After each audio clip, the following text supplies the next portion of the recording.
Hey everyone, October's in full swing, and today we are going over the Neca Ultimate Wolfman Universal Monsters Lon Chaney action figure. And this is one that I've been wanting to go over for a while, and I just recently rewatched it and just realized how awesome that movie is for the time. And you can see here, love that they just redo the posters here and all that beautiful old school hand artwork. On the top, you get a nice rendition there. On the sides, love these action figure photography pieces like this. Just looks absolutely amazing. On the back, all the different ways that you can pose your figure. I just love it. It looks like it could be another horror movie here on the back. Same thing here on the side with the NECA Universals, Real Toys, all that good jazz. On the bottom, I've said this and I'll continue to say that I appreciate that they always give props to everybody that worked on this piece, and I wish more places would do stuff like this. You open it up, and at first I thought this was lens glare here, but this is, I love that they just give this nice sheen of fog to kind of give it that Wolfman look here. All the accessories look amazing, and we'll get to those in a second. And I love this shot here, just that black and white.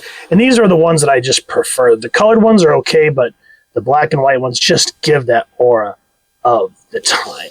So with all that gushing, is this piece awesome or not? Let's get the Wolfman out and take a closer look at him. The plot of the Wolfman is Larry Talbot returns to his ancestral home in Wales to bury his recently deceased brother and reconcile with his estranged father, Sir John Talbot.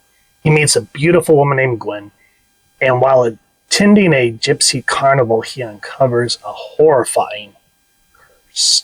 The Wolfman was a 1941 American Gothic horror film written by Kurt Siodmak, we're going to go with that, and produced and directed by George Wagner.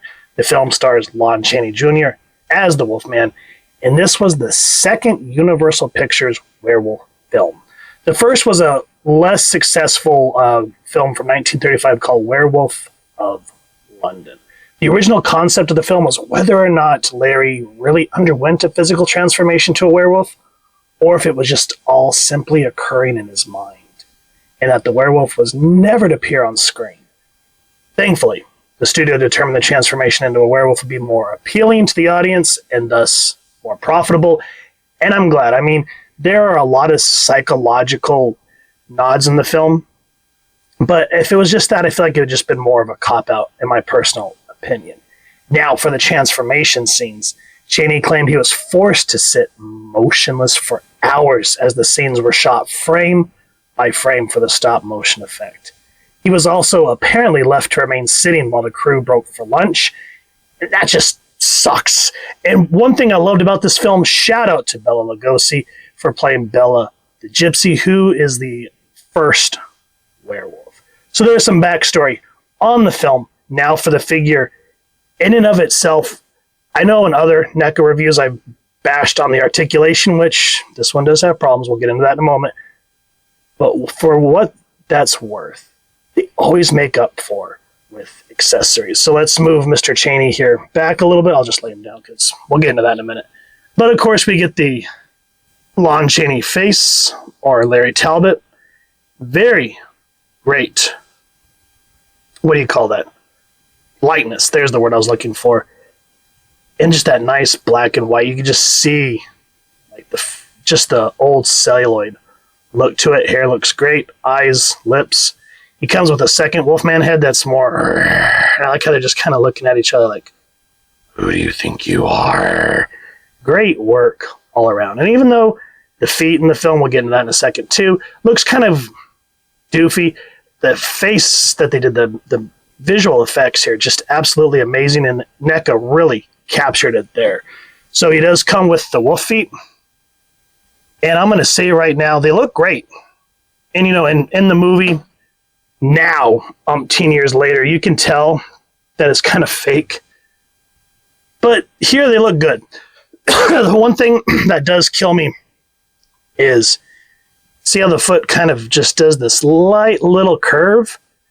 Because of that, trying to get him to stand is it's a whole other thing, trying to get him to stand with the wolf feet. It's almost nigh impossible. So I will say that even though the sculpt for the feet look great with the toes. They, okay, they shit the bed in terms of balance, because those are as bad as like the high heel Marvel Legends that they put on the females, where trying to get that spike on those heels to stay, like on the Madeline Pryor. Oh, this one's just as bad. So the feet, the human feet, equally great. Look human enough, of course, with that black and white look. And yeah, they actually sit. You don't have to fight it. So even it even has a curve. So I don't know. I don't know what's going on here. These wolf feet. If anybody has any tricks, and I think that's maybe why it came with a stand, because just trying to get him to stand on his own, forget about it. It drives me crazy.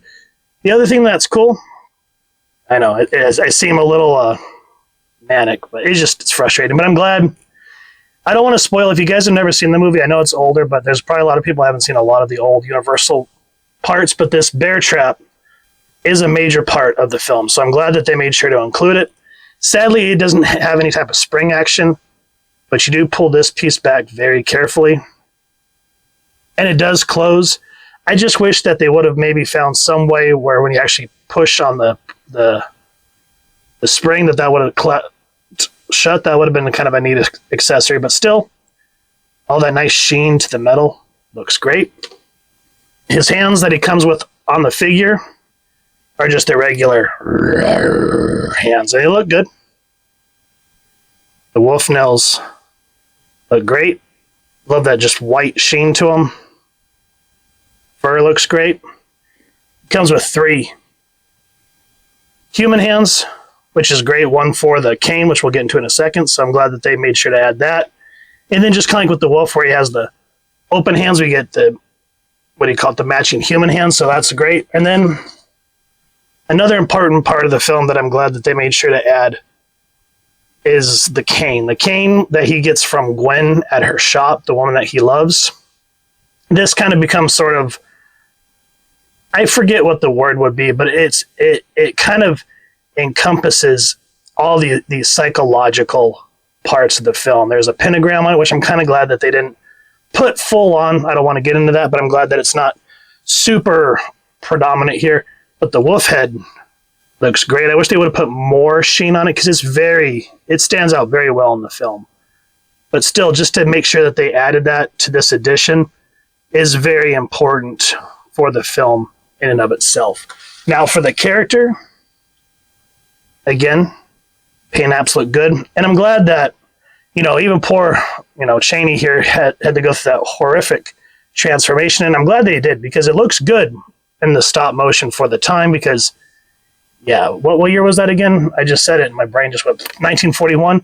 Still some great effects that hold up for the most part. And, of course, before CGI, which we all love those type of movies. So the jumpsuit that he wears when he's the werewolf looks good. What do you call it? Where the clothes would actually ripple on a human looks good. So yeah, great paint apps overall. Now for the articulation, this is probably going to be my biggest gripe. We'll talk about that first. Is a lot of figures, they'll usually have what I call the solar plex bend here. Now, I warmed this dude up for a good long while because, again, NECA for me, I've just noticed, have always been the ones that have the most stiff joints. I don't know why. I mean, McFarlane's a second for sure, but he kind of bends at the hip. Oh, there goes his head. We'll get into that in a second. But yeah, the body doesn't really articulate back and forth, so you're kind of limited on how far you can get them to rock forward and backwards. Dumbbell joint, as you can see, put the head on. And it goes pretty good. Down that much, up that much to get that look going on, side to side. Get on there, pop, there it is. Frustrating. Arm does 360. And go up like that. That. Sadly, it doesn't go at the... I'm drawing a blank, but y'all know what I'm talking about. He does it at the elbow, which is kind of a common NECA theme that I found. Just about a double jointed elbow there. All the hands up, down, and around, thankfully. And even though he doesn't pivot back and forth very well. He at least goes side to side. And I about pooped myself. I'm not going to lie. So I've seen a lot of photos online where people, whether it be McFarlane or Neca, where they'll try to do the articulation and it snaps. That's why I always say warm up your figures and move them around gently and then let them cool off, and the articulation will usually set.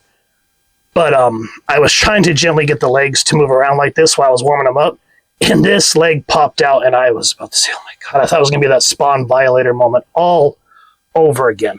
But thankfully the leg was still warm enough that I was able to pop it right back onto the peg here, and still has the thigh rock in there. So I was very thankful for that. I was about to say crap, because again, I didn't say this at the beginning, but if you do want to pick him up, as I always say, first and foremost, support your local comic shop. But I looked online, Big Bad Toy Store doesn't have it. I looked at Entertainment Earth, and at the time of this recording, it's on back order. So you may have to go the third party route. So when I saw that broke my heart sink. I was like, oh crap, I'm not going to be able to get this dude again. Because this was like the last one at Walmart for me. So make sure to check out the NECA section at both Walmart and Target too. So with that said, thankfully, like McFarlane, these are soft. So you can get them to kick out about that much that way. And because he has more of a soft butt flap, you can go out that way, unlike the Marvel Legends, which they need to learn. Single jointed knees. 2024, guys, come on. Double jointed, come on. So thankfully he bends there, and at the knee. So that's good. Foot. And it is on a rocker there, so I'm thankful. Now just those feet. Oh, those feet. Those feet! Oh, it drives me nuts. I hate trying to get him to stand and just... It's like trying to get Barney Gumble after a night at Bo's. Just... Come on, Barney, let's go. Ooh, I'm sorry, Homer. Oh, ooh. Yeah, I'm all right now. With that said, though, once you do find a way to get him to stand, it is a beautiful piece, and I'm glad that they did give the addition of the stand, because I'm pretty sure they knew that they pooped the bed on that one. And for your viewing pleasure, here's a schmeckle of some of the other figures that we've gone over in previous Hallowings. That is the Bela Lugosi's Ultimate Dracula. This was the Ultimate Halloween 2 Michael Myers. And then my favorite, the NECA Ultimate Boris Karloff Frankenstein's Monster, next to the Lon Chaney Wolfman. And even when you throw in a colored figure, because I got all the black and whites of the old Universal Monsters, which, as I said, just captures that aura. And then you throw in the one that actually has, let's just say for the heck of it, Technicolor. They still look awesome because they all are from their generation. 20s, 30s, 40s, 80s. And it just captures why we love horror and why it just gives us that nice little comfort feeling for those who are just like, why do people find horror movies comfort? It's a vibe, man. If you know, you know. And I'm happy to have every single one of these characters in my collection. Each time Halloween comes around, I always want to try to just capture, either try to homage certain iconic scenes, or just set up my own little nightmarish plots. So what do you guys plan to do with your NECA monster figures? Are you going to pose them and make your room all nice and creepy? Are you going to do action figure photography? Let us know this Halloween. We'd love to see them over on our social media pages. Each year that we come back to these NECA figures, I have a blast with them. It's just a nice way to just kind of take time out of the regular McFarlane toys and the Marvel Legends, and just dive into all the different movies that have inspired so many things up until now, which is 2024? Yeah, that date. And the Wolfman is no exception.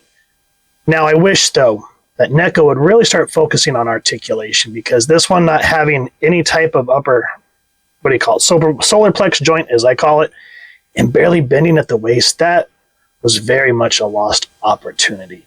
But still, if you're a fan of Universal Monsters like I am, this is one that you want in your collection. Either the colorized version or this one.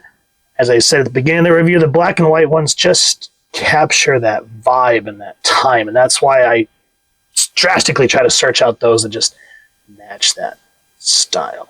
So if you guys have enjoyed what you've seen, please first and foremost support your local comic shop or wherever it is like to get your action figures and comics and grab this figure and all the other Universal monsters. If you've enjoyed this review, really would appreciate it if you take a moment to like, share, and subscribe. Helps the channel more than you could possibly know. And if you don't mind hitting that fancy little wolf bell next subscribe, that way I get to upload content, you guys get notified. Come to the channel, and I love talking with y'all and hearing your thoughts and feedback down in the comments below or the socials, which I'll make sure the links down in the description. So with all that said, hope y'all continue to have an amazing spooky day reading, and happy hunting, everyone.